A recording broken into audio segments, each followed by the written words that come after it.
નમસ્કાર, money manager એટલે તમારા નાણાંના ચોક્કસ આયોજન માટે અપાતું માર્ગદર્શન અને હું જર્નાલ કંટી આપ સૌનું સ્વાગત કરું છું આજના મની મેનેજરમાં. તો આજના મની મેનેજરમાં આપણે વાત કરીશું પોર્ટફોલિયો એટલે શું, પોર્ટફોલિયો કેવો હોવો જોઈએ, પોર્ટફોલિયોના કયા કયા પ્રકાર હોય છે. તો મની મેનેજરમાં પોર્ટફોલિયોની વાતો આપણે ઘણીવાર કરતા હોઈએ છીએ, પરંતુ આજે આપણે ડિટેલમાં સમજીશું કે પોર્ટફોલિયો એટલે શું, પોર્ટફોલિયોમાં શાનો સમાવેશ થાય છે અને આદર્શ પોર્ટફોલિયો કેવો હોવો જોઈએ. અને આ ચર્ચાની અંદર આપણી સાથે જોડાયા છે મની મંત્રના ફાઉન્ડર વિરલ ભટ્ટ. વિરલજી, સ્વાગત છે આપનું CNBC બજાર પર આ એપિસોડની અંદર. અને આજે આપણે ખાસ કરીને આ પોર્ટફોલિયોને સમજવો છે, કારણ કે આપણે ઘણી વખત આ વસ્તુનો ઉલ્લેખ આપણી ચર્ચાની અંદર કરતા હોઈએ છીએ, પણ ઘણા એવા દર્શકો હશે જેમને કદાચ આ વસ્તુનો ખ્યાલ ન હોય. આપણે થોડું એમને ડિટેલમાં સમજાવી દઈએ. તો હવે પોર્ટફોલિયો એટલે આમ સામાન્ય રીતે જે લોકો આ નાણાકીય બાબતે એટલી બધી જાણકારી ન ધરાવતા હોય એ લોકો પણ એ વસ્તુ જાણતા હોય છે કે પોર્ટફોલિયો એટલે એક ફોટોગ્રાફ્સનો આલ્બમ કે જેમાં અલગ અલગ એંગલથી, કોઈ ક્લોઝ એંગલથી, કોઈ વાઇડ એંગલથી ફોટા લેવામાં આવ્યા હોય અને એનો એક આલ્બમ. પણ આપણે જો નાણાકીય આપણી જે ફાઇનાન્શિયલ આપણું ઇન્વેસ્ટમેન્ટ છે, ફાઇનાન્શિયલ જર્ની છે, એને માટે પણ આપણો એક પોર્ટફોલિયો બનાવતા હોઈએ છીએ. તો આ પોર્ટફોલિયો એટલે શું, અમારા તમામ દર્શકો સમજી શકે એ રીતે આપ સરળ ભાષામાં કઈ રીતે સમજાવશો?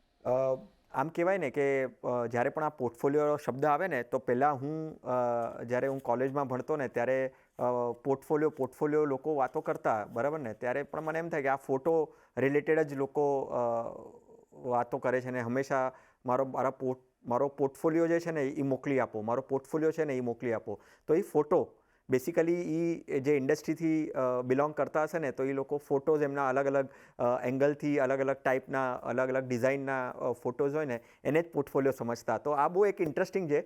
ઇન્વેસ્ટમેન્ટ્સ વર્લ્ડમાં પણ આપણે પોર્ટફોલિયો વર્ડ યુઝ કરીએ છીએ. આ શબ્દ હંમેશા વપરાય છે અને એ વપરાય છે એના ઇન્વેસ્ટમેન્ટના રિલેટેડ પોર્ટફોલિયો શબ્દ વપરાય છે. અને ઇન્વેસ્ટમેન્ટ રિલેટેડ એટલે કે જ્યારે પણ આપણે ઇન્વેસ્ટમેન્ટ કરીએ, નિવેશ કરતા હોઈએ છીએ કોઈ પણ એસેટ ક્લાસમાં કે કોઈ પણ પ્રોડક્ટ્સમાં, એ ડિફરન્ટ એસેટ ક્લાસ હોઈ શકે. માની લો કદાચ ઇક્વિટીમાં ઇન્વેસ્ટમેન્ટ કરતા હોય કે કદાચ ડેટ ઇન્વેસ્ટમેન્ટ્સ કે PPFમાં કરતા હોઈએ, કાં પછી કોઈ રિયલ એસ્ટેટમાં કોઈ ઇન્વેસ્ટમેન્ટ કરતું હોય. તો અલગ અલગ જગ્યાએ કરેલું ઇન્વેસ્ટમેન્ટ, પણ અગર એને એક જગ્યાએ રાખવું હોય અને એક જગ્યાએ કોઈને સમજાવવું હોય, બરાબર છે, તો એ જે બધી અલગ અલગ જગ્યાએ ઇન્વેસ્ટમેન્ટ કરેલું છે ને એનું જે બકેટ જે છે ને એને તમે પોર્ટફોલિયો કહી શકો કે હા, આ મારો ઇન્વેસ્ટમેન્ટ પોર્ટફોલિયો છે કે જેમાં મેં કદાચ સ્ટોક્સ પણ લીધેલા છે, મેં મ્યુચ્યુઅલ ફંડમાં પણ ઇન્વેસ્ટમેન્ટ કરેલું છે, મેં રિયલ એસ્ટેટમાં પણ ઇન્વેસ્ટમેન્ટ કરેલું છે. ઓકે, તો પોર્ટફોલિયો, તમારો ફાઇનાન્શિયલ પોર્ટફોલિયો એટલે શું? તો તમારા જે અલગ અલગ રોકાણ છે એ રોકાણની તમે એક બાસ્કેટ બનાવો, એક લિસ્ટ બનાવો. એ તમારા બધા રોકાણને તમે જો એક સાથે લખીને કે કોઈક તમારા એક્સેલ શીટમાં કે ક્યાંક તમે એક આખી નોંધ કરીને જોશો તો તમારા તમામ જે રોકાણ છે, મ્યુચ્યુઅલ ફંડના હોય, સ્ટોકના હોય, અન્ય કોઈ જો તમે રોકાણ કર્યું હોય બીજે કશે ગોલ્ડની અંદર કેમ, તો આ તમામ રોકાણને એક સાથે તમે જોશો એ તમારો ફાઇનાન્શિયલ પોર્ટફોલિયો બનતો હોય છે. હવે વિરલભાઈ, સમજવાનું એ છે કે આપણે જુદા જુદા રોકાણોને એક જગ્યાએ લખી લીધા કે નોંધી લીધા, એ આપણો ફાઇનાન્શિયલ પોર્ટફોલિયો થયો. પણ પોર્ટફોલિયોને માટે આપણે સતત સલાહ આપતા હોઈએ છીએ કે ભાઈ તમારે એક જ પ્રકારના રોકાણ વધારે ન કરવા જોઈએ, પોર્ટફોલિયો તમારો રિવ્યૂ કરવો જોઈએ. આ બધું આપણા દર્શકો આપણા શોની અંદર વારંવાર સાંભળતા હોય છે.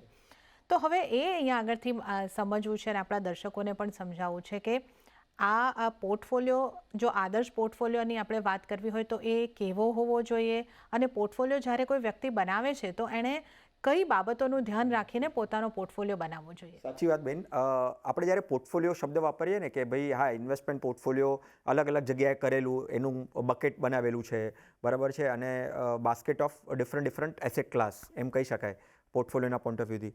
પણ છે ને અહીંયા એક વાત ધ્યાનમાં રાખવી જોઈએ લોકોએ કે જે પોર્ટફોલિયોની વાત કરી રહ્યા છે ને એ પર્સન ટુ પર્સન ડિફર કરી શકે, બરાબર છે. અલગ અલગ પોર્ટફોલિયો અલગ અલગ વ્યક્તિના હોઈ શકે. તો કયા કારણો હોઈ શકે? એક તો એમના ઇન્વેસ્ટમેન્ટ ગોલ્સ, બરાબર છે, એ જે ફાઇનાન્શિયલ ગોલ્સ રાખતા હશે, ઇન્વેસ્ટમેન્ટ એમને શું અચીવ કરવું છે એ ઇન્વેસ્ટમેન્ટ કરીને, બરાબર છે, તો એક ઇન્વેસ્ટમેન્ટ ગોલ એક હોઈ શકે. પછી એનો રિસ્ક ટોલરન્સ, કે ભાઈ મારી રિસ્ક લેવાની ક્ષમતા કેટલી છે. હું કોઈ પણ ઇન્વેસ્ટમેન્ટ કરું છું, કોઈ પણ એસેટ ક્લાસમાં ઇન્વેસ્ટમેન્ટ કરું છું, તો મારી રિસ્ક લેવાની ક્ષમતા કેટલી છે, તો એ મારે સમજવીને એ હિસાબથી હું મારો પોર્ટફોલિયો બનાવું છું. બીજું છે કે મારી પોતાની સિચ્યુએશન શું છે, આજના દિવસે હું કેટલું કમાઉં છું, બરાબર છે, કેટલો ખર્ચો કરું છું, બરાબર છે, કેટલું બચાવી શકું છું, બરાબર છે. તો આ બધી વસ્તુને ધ્યાનમાં રાખીને મારો એક પોર્ટફોલિયો બને છે. હવે ડેફિનેટલી આ બધી વસ્તુને ધ્યાનમાં રાખીને કોઈ વધારે ને વધારે ફિક્સ ડિપોઝિટ્સમાં ઇન્વેસ્ટમેન્ટ કરશે, કોઈ વધારે ને વધારે કદાચ રિયલ એસ્ટેટમાં ઇન્વેસ્ટમેન્ટ કરશે, કોઈ એનું રિસ્ક એપેટાઇટ બહુ સારું હશે તો કદાચ રિસ્ક લેવાની ક્ષમતા સારી હશે તો ઇક્વિટીમાં કરશે, બરાબર છે. તો આ બધાની વાતોનું ધ્યાનમાં રાખીને એ ઇન્વેસ્ટમેન્ટ પોર્ટફોલિયો એ બનાવશે અને એને પ્રમાણે એ પછી પોર્ટફોલિયો જ્યારે પણ કોઈ કદાચ એનો કોઈ વિત્તીય સલાહકાર કે ફાઇનાન્શિયલ એડવાઇઝર હશે એની સાથે આ પોર્ટફોલિયો મૂકશે, બરાબર છે. એ એને કહેશે કે ભાઈ અત્યાર સુધી તો હું મારી જાતે કરતો હતો, પણ હવે આ મારો ઇન્વેસ્ટમેન્ટ પોર્ટફોલિયો મેં બનાવેલો છે, તો તું મને રિવ્યૂ કરીને આપ કે આ બરાબર છે કે નહીં. અને હવે જ્યારે એ પર્સન રિવ્યૂ કરવા બેસશે, જે ફાઇનાન્શિયલ એડવાઇઝર હશે એ રિવ્યૂ કરવા બેસશે, તો આ બધા પેરામીટરનું ધ્યાનમાં રાખશે કે ભાઈ એનું રિસ્ક ટોલરન્સ કેટલું છે, એના ફાઇનાન્શિયલ ગોલ્સ કેટલા છે અને એની ફાઇનાન્શિયલ સિચ્યુએશન કેટલી છે સારી. ઓકે, તો પોર્ટફોલિયો તમારો કેવો, કઈ રીતે બનાવવો જોઈએ, કેવો હોવો જોઈએ, એનો આધાર ક્યાં રહેલો છે, તો તમારી જોખમ લેવાની ક્ષમતા કેવી છે, તમારા નાણાકીય ધ્યેય કેવા છે, અને આ બધું તમારું વ્યક્તિગત બદલાતું રહે છે. એ કારણે જ વ્યક્તિગત પોર્ટફોલિયો જે છે એ આદર્શ પોર્ટફોલિયોની પરિભાષા તમારે માટે અલગ હોઈ શકે છે, અન્ય કોઈ વ્યક્તિને માટે અલગ હોઈ શકે છે. એટલે વ્યક્તિગત પોર્ટફોલિયોને આદર્શ બનાવવા માટે આ બધી વસ્તુઓની ઉપર તમારે આધાર રાખવો પડતો હોય છે. જેમ કે જે રીતે આપણે વાત કરી કે તમારા નાણાકીય ધ્યેય, તમારી જોખમ લેવાની ક્ષમતા, આ બધી વસ્તુઓ પર ધ્યાન રાખવાનું હોય છે. વિરલભાઈ, હવે એ સમજવું હતું કે આ જે આપણે પોર્ટફોલિયોની અહીંયા આગળથી વાત કરી રહ્યા છે, ફાઇનાન્શિયલ પોર્ટફોલિયોની અંદર કયા કયા કમ્પોનન્ટ્સ હોય છે, કયા કયા રોકાણો કે એનો આની અંદર આપણે સમાવેશ થતો હોય છે. ઓવરઓલ આપણે કીધું કે તમામ રોકાણો, પણ આની અંદર જે આપણું ઘર કે એવી જે પ્રોપર્ટી છે, જે આપણી સ્થાવર પ્રોપર્ટી છે, એ બધાનો પણ સમાવેશ થાય છે કે જે આપણા મ્યુચ્યુઅલ ફંડ, સ્ટોક વગેરે છે એનો, તો એક તમારી રીતે એક નિષ્ણાંતની દ્રષ્ટિકોણથી અમારા દર્શકોને સમજાવો. સ્થાવર પણ હોય છે અને જંગમ પણ હોય છે. આ બંને ટાઈપના કહી શકાય ને કે એવા પોર્ટફોલિયો હોય છે, કોમ્પોનન્ટ્સ હોય છે. આને છે ને હું 5 કોમ્પોનન્ટ્સમાં હું ડિવાઈડ કરું ત્યારે પણ, કારણ કે લોકોને સમજવું બહુ જરૂરી છે કે આવા 5 કોમ્પોનન્ટ એવા કયા છે કે જે પોર્ટફોલિયોને ડિફાઇન કરે છે, બરાબર છે. આપણે પોર્ટફોલિયો શબ્દ તો વાપરીએ, પણ એમાં પોર્ટફોલિયોમાં એ કોમ્પોનન્ટ્સ કેટલા, તો 5 કોમ્પોનન્ટ્સ છે. બ્રોડ કોમ્પોનન્ટ્સ 5 છે. પહેલું છે સ્ટોક્સ, કે આપણે ડિફરન્ટ કંપનીઝના સ્ટોક્સમાં ઇન્વેસ્ટમેન્ટ કરતા હોઈએ છીએ, બરાબર છે.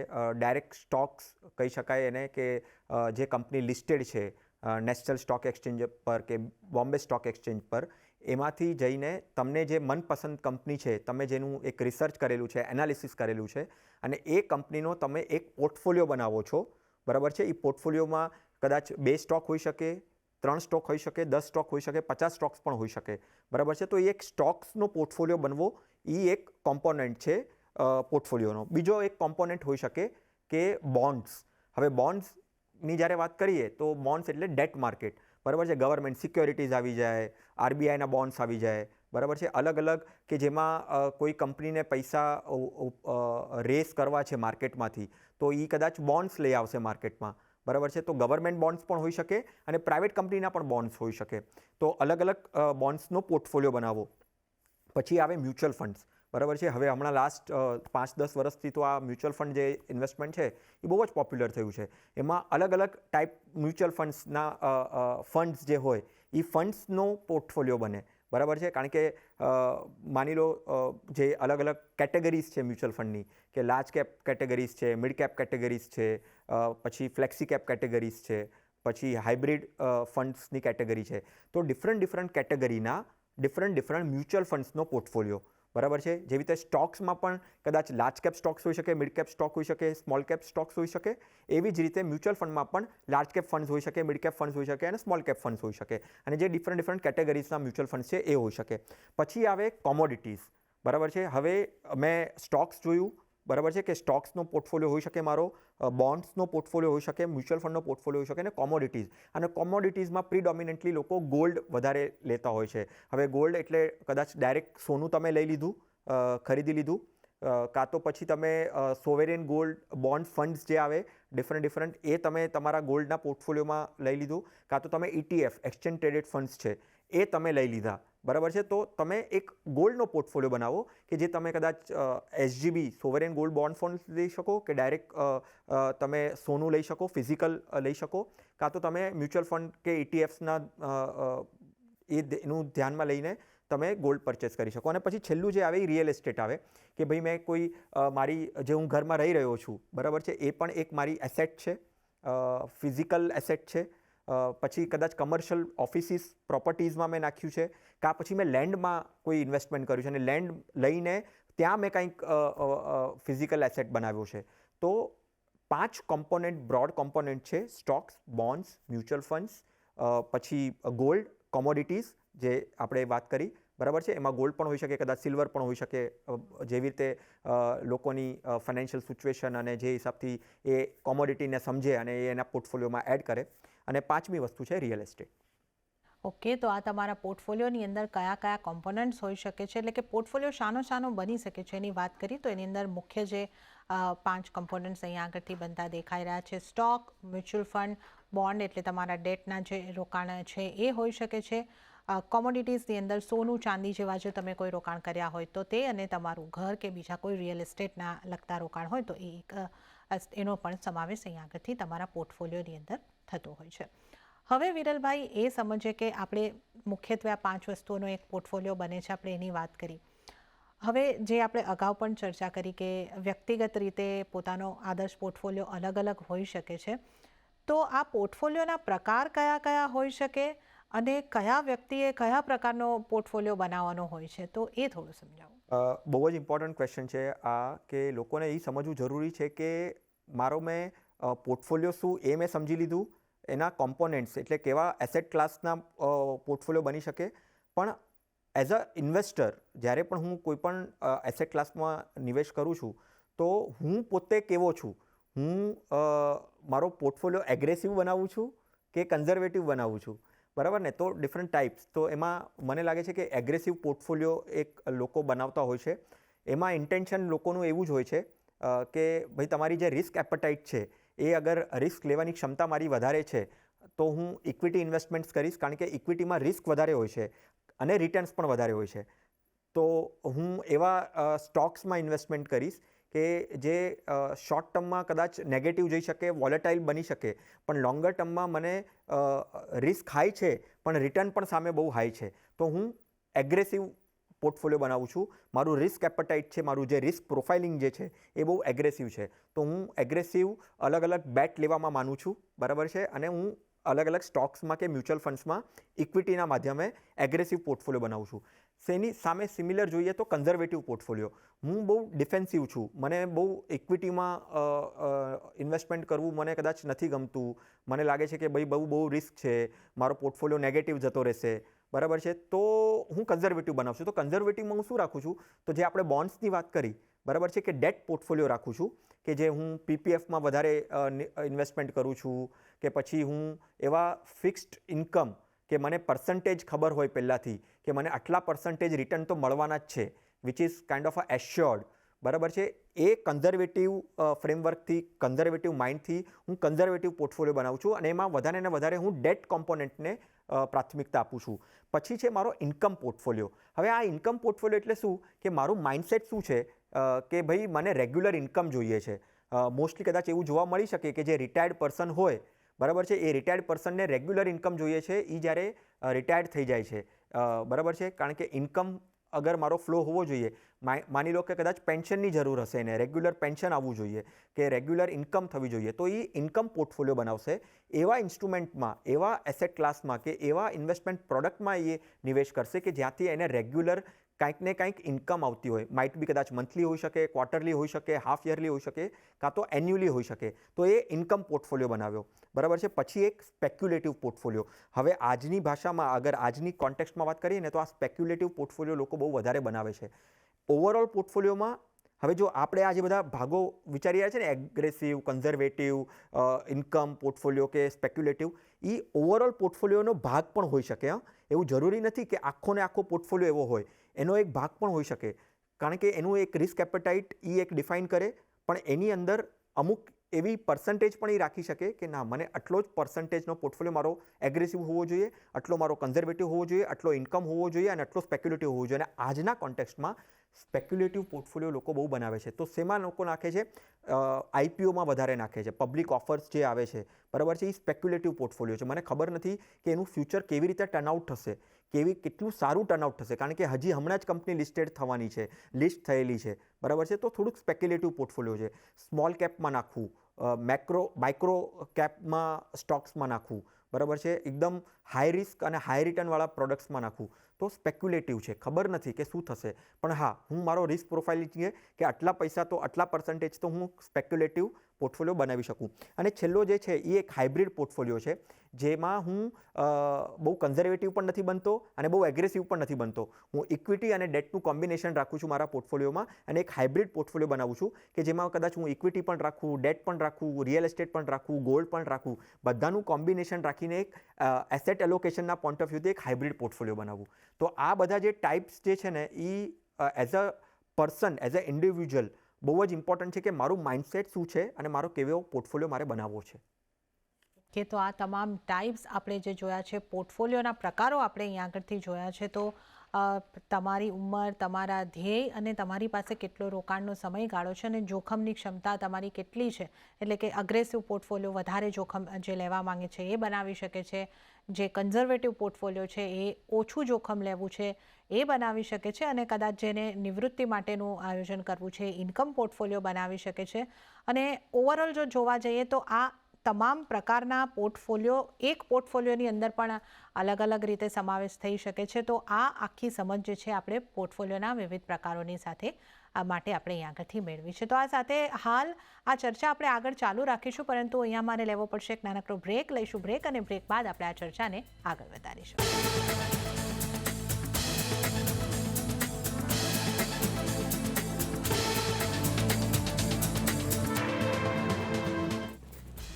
વિરામ બાદ મની મેનેજરમાં હું ઝરણા આપનું ફરી એક વખત સ્વાગત કરું છું. અને આજે આપણે ખાસ કરીને પોર્ટફોલિયોની સાચી અને સારી સમજ મેળવી રહ્યા છે. વિરલ ભટ્ટ આપણી સાથે જોડાયેલા છે અને આપણે પોર્ટફોલિયો એટલે શું, એ કયા આધારે બને છે અને કયા પ્રકાર છે એ તો જાણી લીધું છે. હવે વિરલભાઈ, સૌથી મહત્વનો પ્રશ્ન કે ફાઇનાન્શિયલ પોર્ટફોલિયો આપણે બનાવવો છે આ રીતનો હોય છે, આપણે સમજી લીધું, પણ આપણે જ્યારે આપણો પોર્ટફોલિયો બનાવવા બેસીએ તો કઈ રીતે આ ફાઇનાન્શિયલ પોર્ટફોલિયો બનાવવો જોઈએ?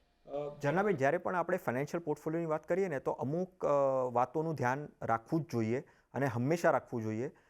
કારણ કે આ બધું તો એક આપણે વાત કરી કે ટેકનિકલ શું હતું, બરાબર ને, પોર્ટફોલિયોનું, પણ જ્યારે પ્રેક્ટિકલની વાત આવે કે ભાઈ મારે ઇન્વેસ્ટમેન્ટનો પોર્ટફોલિયો બનાવવો છે, ફાઇનાન્શિયલ પોર્ટફોલિયો બનાવવો છે, તો કઈ વાતોનું ધ્યાન રાખવું જોઈએ? સૌથી પહેલાં મને લાગે છે કે એમનો જે ફાઇનાન્શિયલ ગોલ્સ છે ને, એ બહુ જ ઇમ્પોર્ટન્ટ છે કે ભાઈ મારે જવું ક્યાં છે, મારું ડેસ્ટિનેશન શું છે ને, એ મારે ક્લિયર હોવું જોઈએ, બરાબર છે. શું મારે ઘર લેવું છે તો એના માટે મારે પોર્ટફોલિયો બનાવવો છે ઇન્વેસ્ટમેન્ટનો, કે મારે છોકરાઓનું એજ્યુકેશન જોવાનું છે, છોકરાઓના લગ્નનું વિચારો છો, કે પછી મારો રિટાયરમેન્ટ માટે હું વિચારું છું? ઇન્વેસ્ટમેન્ટનો પોર્ટફોલિયો બનાવો છો તો અલગ અલગ લક્ષ્યો હશે, અલગ અલગ ફાઇનાન્શિયલ ગોલ્સ હશે. બધાના ગોલ્સને ધ્યાનમાં રાખીને એને અલાઇન કરીને તમારું રિસ્ક એપેટાઇટ કેટલું છે એનું ધ્યાનમાં રાખીને તમારે ફાઇનાન્શિયલ ગોલના પોઈન્ટ ઓફ વ્યૂથી તમારે પોર્ટફોલિયો બનાવવાનો છે. હવે મારો ટાઈમ હોરાઇઝન પણ બહુ જ ઇમ્પોર્ટન્ટ છે. હવે આપણે હંમેશા મની મેનેજરમાં વાત કરતા હોઈએ છીએ કે ભાઈ જેટલું જલ્દી તમે ચાલુ કરો ઇન્વેસ્ટમેન્ટ એટલું સારું, એટલું સારું, આપણે કેટલી વખત કહેતા હોઈએ છીએ, બરાબર છે. તો ટાઈમ હોરાઇઝન પણ બહુ જ ઇમ્પોર્ટન્ટ છે. અહીંયાથી મારો જે ગોલ જે છે, અલગ અલગ મેં ગોલ્સ ડિફાઇન કર્યા, બરાબર છે. તો એ ગોલ શું મારો 3 વર્ષમાં આવવાનો છે, 5 વર્ષમાં આવવાનો છે, કે 10 વર્ષમાં છે, કે પછી 15-20 વર્ષ બાકી છે એને? તો ટાઈમ હોરાઇઝન વાઇઝ તમારા પછી પોર્ટફોલિયો નક્કી થશે, બરાબર છે. તો તમારો ટાઈમ ડ્યુરેશન અગર ઓછો હશે તો તમે એગ્રેસિવ પોર્ટફોલિયો નહીં બનાવી શકો, બરાબર ને. એગ્રેસિવ પોર્ટફોલિયો તમે બનાવો છો, બરાબર છે, પણ એગ્રેસિવ પોર્ટફોલિયોને એટલો ટાઈમ પણ તમે આપશો તો તમને એ પ્રમાણે રિટર્ન મળશે. તો એના માટે ટાઈમ હોરાઇઝન ઇમ્પોર્ટન્ટ છે. હવે એની માટે તમારું રિસ્ક ટોલરન્સ કેટલું છે? હવે આપણે એગ્રેસિવ પોર્ટફોલિયો તમે વિચારશો કે હા ચાલો મારે એગ્રેસિવ પોર્ટફોલિયો બનાવવો છે, પણ શું મારું રિસ્ક એપેટાઇટ એટલું છે? અગર માર્કેટ કાલે ઉઠીને 20% નીચે ગયું, 30% નીચે ગયું, તો શું એટલું એગ્રેસિવનેસ હું મારા પોર્ટફોલિયોમાં રાખી શકીશ કે નહીં? બરાબર છે. મને ટેન્શન તો નહીં આવે, મને ઊંઘ તો આવશે નહીં ને રાતમાં, ભલે મારો પોર્ટફોલિયો 20% ડાઉન ગયો છે, મેં એગ્રેસિવ પોર્ટફોલિયો વિચાર્યો છે, પણ મને રાત્રે ઊંઘ પણ આવી જોઈએ શાંતિથી, બરાબર ને? તો ઇન્વેસ્ટમેન્ટ પોર્ટફોલિયોમાં આ પણ બહુ જ ઇમ્પોર્ટન્ટ છે કે ભાઈ મારું રિસ્ક ટોલરન્સ કેટલું છે, હું કેટલી રિસ્ક લઈ શકું છું, મારી કેપેસિટી શું છે, મારી ટોલરન્સ શું છે. પછી એક એસેટ એલોકેશન. હવે જેવી રીતે આપણે 5 કમ્પોનન્ટ્સની વાત કરી, એસેટ એલોકેશન પણ એટલું જ ઇમ્પોર્ટન્ટ છે અને એ 5 કમ્પોનન્ટ્સને યાદમાં રાખવું પડશે કે ભાઈ હું જે મારો પોર્ટફોલિયો બનાવું છું એમાં હું બધાનો સમાવેશ કરું તો કેમ સારું નહીં, બરાબર છે? મારે બધાનો સમાવેશ કરવો જોઈએ, કારણ કે ક્યારેક કોઈ એસેટ ક્લાસ રિટર્ન્સ આપશે, ક્યારેક કોઈ ક્લાસ રિટર્ન નહીં પણ આપી શકે, ક્યારેક પર્ટિક્યુલર ટાઈમ પર એક કોઈ એસેટ ક્લાસ રિટર્નમાં નહીં આપી શકે એટલું, ક્યારેક એના વિરુદ્ધ જે એસેટ ક્લાસ છે, જેવી રીતે ઇક્વિટી ન ચાલ્યું તો કદાચ બોન્ડ ચાલી શકે છે, બરાબર ને? અને અગર સપોઝ ઇક્વિટી અને બોન્ડ બંને ન ચાલ્યું તો કદાચ કોમોડિટીઝ ચાલી શકે છે, બરાબર છે? તો ઓવરઓલ એસેટ એલોકેશન પોર્ટફોલિયોમાં હોવી, બધા પોર્ટફોલિયોનું ધ્યાનમાં રાખીને, એગ્રેસિવ, કન્ઝર્વેટિવ, ઇન્કમ બધાનું ધ્યાનમાં રાખીને એસેટ એલોકેશન પ્રોપર તમે રાખશો તો તમારો પોર્ટફોલિયો બહુ જ સારી રીતે બની શકશે. અને સૌથી ઇમ્પોર્ટન્ટ કે આ ચારો વસ્તુ ધ્યાનમાં રાખી એના પછી મારું એક ઇન્વેસ્ટમેન્ટ સિલેક્શન આવશે કે ભાઈ હા, મારો ગોલ મેં નક્કી કર્યો, ટાઈમ હોરાઇઝન નક્કી કર્યો, ડાયવર્સિફિકેશન, એસેટ એલોકેશન નક્કી કર્યું, બરાબર છે? તો એને માટે પછી મારા લાગતા પ્રોડક્ટ્સ કયા આવે છે, બરાબર છે? એગ્રેસિવ બનાવવું છે તો ઇક્વિટી આવશે, કન્ઝર્વેટિવ બનાવવું છે તો ડેટ આવશે, બરાબર છે? બધાનો સમાવેશ કરવો છે તો મારે ડેટ વાઇઝ ઇન્કમ પોર્ટફોલિયોને ધ્યાનમાં રાખવું પડશે, કાં તો પછી બધાનો સમાવેશ કરવો છે તો હાઇબ્રિડ રાખવું પડશે. તો ઇન્વેસ્ટમેન્ટ સિલેક્શન સૌથી છેલ્લું રાખો અને એની પહેલાં જે બધા લાગતા જે જરૂરી છે કે ભાઈ ગોલ્સ છે, ટાઈમ હોરાઇઝન છે, એને પ્રાથમિકતા આપતો તો તમારો ફાઇનાન્શિયલ પોર્ટફોલિયો સારી રીતે બની શકે છે. ઓકે, તો આ ફાઇનાન્શિયલ પોર્ટફોલિયો બનાવતી વખતે તમારે કયા કયા મુદ્દાઓને ખાસ ધ્યાનમાં રાખવાના છે અને તમે કઈ રીતે તમારો ફાઇનાન્શિયલ પોર્ટફોલિયો બનાવી શકો છો એની અહીંયા આગળથી આપણે એક વાત કરી છે. એક સવાલ મને થાય છે વિરલભાઈ, થોડો ઝડપથી તમારે જવાબ આપવો પડશે પણ પૂછી લઉં છું કે આ પોર્ટફોલિયો એક વખત આપણે બનાવી દઈએ પણ પછી એ પોર્ટફોલિયો જે આપણે આ લાંબા ગાળા માટે રોકાણ કર્યા છે, એગ્રેસિવ આપણું આટલું અલોકેશન થયું છે અને થોડા સમય પછી એનું પરફોર્મન્સ જોઈને કે અન્ય કોઈ કારણોથી આપણને એની અંદર બદલાવ કરવાની ઈચ્છા થતી હોય છે કે એવું કંઈક થતું હોય છે, તો પોર્ટફોલિયો બનાવ્યા પછી એને વળગી રહેવું જરૂરી છે કે એનું કેટલું જરૂરી છે અને એના ઉપર મારે તમારી પાસેથી આ જે આપણે ફાઇનાન્શિયલ પોર્ટફોલિયો બનાવવાની વાત કરે છે ને, તો એમાં એક ઇમ્પોર્ટન્ટ પોઈન્ટ એ પણ આવે છે કે આ બધું તમે કરી તો નાખ્યું તો એને રિવ્યૂ કરવું, એને મોનિટરિંગ કરવું એ બહુ ઇમ્પોર્ટન્ટ છે. તમારી વાત બહુ જ સાચી છે બેન કે વળગી રહેવું, એક તો વાત સાચી કે હા મારે ડિસિપ્લિન રહેવું પડશે તો મારે વળગી રહેવું પડશે, પણ એ વળગી રહેવામાં મારે ક્યાં ક્યાં બદલાવ કરવો એ પણ મારે જોવું પડશે. એટલે એને માટે કહેવાય કે ભાઈ મારો જે ઇન્વેસ્ટમેન્ટ પોર્ટફોલિયો છે, ફાઇનાન્શિયલ પોર્ટફોલિયો છે એ મારે રિવ્યૂ કરવો પડશે. હું એક વર્ષમાં એક વખત કદાચ મારો કોઈ ફાઇનાન્શિયલ એડવાઇઝર હશે એની સાથે બેસીને હું રિવ્યૂ કરી શકું, કાં તો મારી જાતે હું એટલીસ્ટ એક વર્ષમાં એક વખત, કારણ કે કદાચ મારી ફાઇનાન્શિયલ સિચ્યુએશન પણ ચેન્જ થઈ શકે, બરાબર છે? તો એટલા માટે રિવ્યૂ કરવો જોઈએ કે જ્યાં મેં ઇન્વેસ્ટમેન્ટ કરેલું છે એ રિટર્ન્સ બરાબર આવ્યું છે કે નહીં, બરાબર છે? એ સિલેક્શન પ્રોપર છે કે નહીં, એના માટે પણ મારે એને રિવ્યૂ કરવું પડશે. તો રિવ્યૂ અને મોનિટરિંગ બહુ જ ઇમ્પોર્ટન્ટ છે. એ એક ફાઇનાન્શિયલ પોર્ટફોલિયોનો એક બહુ જ ઇમ્પોર્ટન્ટ મહત્ત્વનો ભાગ ભજવે છે. જી વિરલભાઈ, તો આ એક આપણે અહીંયા આગળથી મહત્ત્વની સમજ પોર્ટફોલિયો અંગે લીધી છે. પોર્ટફોલિયોના પ્રકાર, કઈ રીતે તમે તમારો પોર્ટફોલિયો બનાવી શકો, એને રિવ્યૂ કરો અને જ્યારે જરૂર જણાય ત્યારે એમાં અમુક ફેરફાર પણ કરવાના થતા હોય છે. તો વિરલભાઈ, આપનો ખૂબ ખૂબ આભાર, આપ અમારી સાથે જોડાયા અને ખૂબ સરસ સમજ અમને અમારા દર્શકોને આપી. આપનો ખૂબ ખૂબ આભાર. તો દર્શક મિત્રો, આ એપિસોડની અંદર તો હાલ પૂરતું આટલું જ, પરંતુ જતાં જતાં આપને ફરી એક વખત યાદ કરાવી દઈએ કે પર્સનલ ફાઇનાન્સને લગતા, રોકાણને લગતા તમારા કોઈ પણ સવાલ હોય તો અમને મોકલો તમારું નામ, શહેર અને ઉંમર સાથે. ઈમેલ કરો અમને money@nw18.com પર. ફેસબુક પર લખો અમને facebook.com/cnbc બજાર પર અને ટ્વીટ પણ કરી શકો છો twitter.com/cnbc બજાર પર. વોટ્સઅપ કરવો હોય તો વોટ્સઅપ કરો 7506660000. મની મેનેજરના એપિસોડમાં હાલ પૂરતું આટલું જ. હાલ મને પણ આપશો રજા. વધુ અપડેટ્સ અને સમાચારો માટે આપ જોતા રહો CNBC બજાર. નમસ્કાર.